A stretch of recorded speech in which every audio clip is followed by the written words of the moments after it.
expecting it. However, another person who is struggling at the moment because he's under attack from the establishment is Donald Trump, as usual. And Erol Morkoc is here. He's a spokesman for Republicans overseas. Erol, how are you?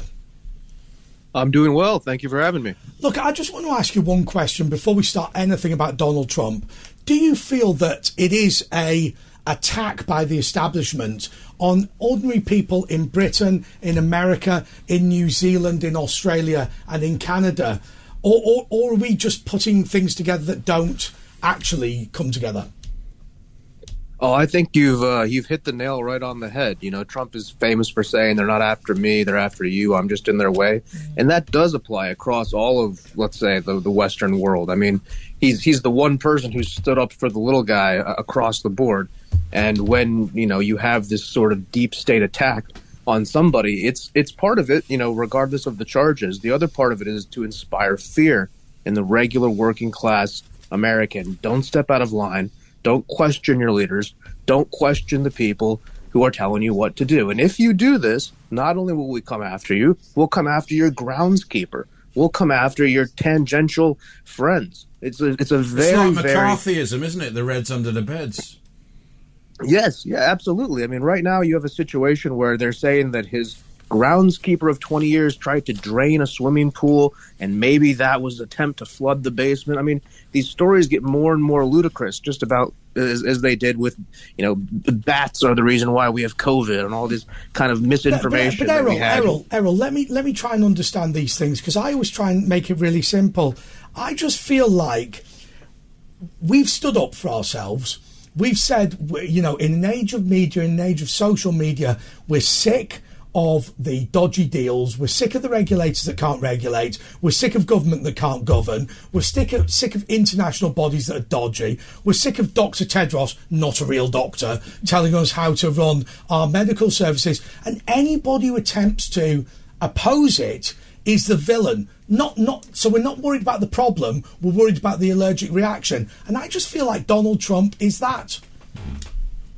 Yeah, you know, he's painted as the villain. You know, it's almost a tragic Jessica Rabbit situation. I'm not bad, just painted that way. But if you look at the media and if you look at the global, let's say, sentiment on him, I mean, I travel mostly internationally for work, and I talk to people about Donald Trump all the time. And I preface by saying, look, if you're watching your local media, you probably think he's crazy. And they all say, yeah, kind of. I mean, we just see the 1 or 2 minute clips. And what they do is they inseminate these sort of deleterious perceptions of President Trump into the working class, into the busy, you know, day-to-day men and women out there. And eventually they hope that they can delude. It's like nudging, isn't it? It's nudging, but it's happening all over the world, isn't it? It's happening here with Boris Johnson and currently with Nigel Farage. It's happening everywhere. So where's it ultimately leading? And is there going to be a reversal of it? I think so. I mean, everything, assuming equilibrium, which people always forget, assuming equilibrium, which there isn't, each action has an equal and opposite reaction. In political equilibrium is tough to figure out. However, we do have a very clear and present election coming up. And Donald Trump has already said, you know, he's not backing down. He would run from a jail cell if they want to try and do that to him. And then he can pardon himself when he becomes president. Yeah, he could pardon himself. He also, if he becomes president, could conceivably not pardon himself and watch as the DOJ just melts away as they try to prosecute a sitting president for crimes that just simply are nonsensical. And if you compare the behavior of President Trump, okay, we had some files, here's the files, this and that. On the other side, you have Joe Biden with files in the back of his Porsche. And Hillary Clinton losing all her emails. Yeah.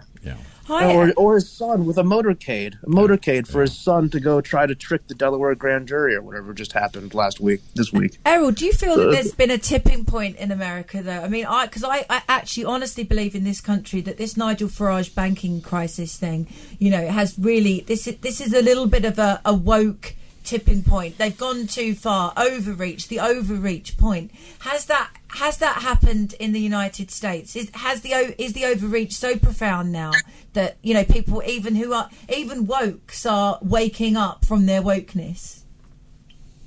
I think you're absolutely right on point. And one thing to sort of interject into this perception is a guy like RFK Jr., who's coming in. He's getting the sort of middle of the road, common sense Democrats, right. And then all of a sudden he's also bringing some Trump people in, and he's almost the canary in the coal mine. When this guy has come out and had the sort of minor success he's had, it shows you that the American people on the moderate scale are fed up. They're fed up of the witch hunts. They're fed up of the deleterious lies, and they see it for what it is. You see this nepotism. You see this corrupt government failing the American people. And, tipping point is a good word to use. I mean, we had General Flynn. He was debanked in the U.S. about, 2 years ago. That was the first time people started to whoa, wow, the banks are coming after you. And so now the permutations have all started to come true. And I think you are seeing, the other thing you're seeing Americans saying, look, I'm willing, if they rig this entire election again, I'm willing to lose with Trump again before I would vote for any other Republican candidate. So on the flip side, it's solidified his position as the front runner. Could it ultimately lead to another American, a revolution in America? Because it's looking like, well, we've lost democracy here, but in America, they do have a history of it, don't they? Yeah, I mean, it's Thomas Jefferson. The seeds, the tree of liberty is watered by the seeds of revolution. I'm paraphrasing, but that is very, very much the case. You have a situation where the states are very independent, and they're not. You're having large. I'm talking tens and tens of millions of people that represent contiguously, hundreds of thousands of hectares of land that are saying we don't agree with Washington. And the people who are leading this sort of, let's say, national breakup are our friends in California, who for the last 30 years have been basically saying we'll do everything we want, ignore the federal government. They've set the precedent legally in the left-wing states to ignore the government, to defund the police, this kind of movements. And so now you're having, normal middle-of-the-road states and people in these states who are starting to wonder, hey, is this government for my best interest? More importantly, is it going to protect my children? No. And right now, it doesn't seem so. Is what's happening in the US from sitting here in the UK? Is Trump getting more and more popular as a result of all this pressure? Yes, he is getting. It's a double-edged question, because on one side there's a school of thought that the Democrat Party would much rather run against Trump than anybody else. So maybe by doing all of these attacks and proving him right, let's say, and galvanizing that base, they're hoping it's only the base. They're hoping that the middle America voter is too fed up from it and can be sort of persuaded to either not pay attention, switch off, turn off, tune out, drop out, or they're hoping that perhaps they could maybe really get him in a situation where he feels scared or terrified and breaks from his, Trumpian resolve. But they've failed at that. And Donald Trump isn't somebody who backs down. And as the American people have seen that, a lot more people have joined his campaign. We have a lot of people in the Republican Party who were kind of anti-Trump a year ago are kind of back in the Trump campaign now after seeing all these things that they've done to him. So you're absolutely right.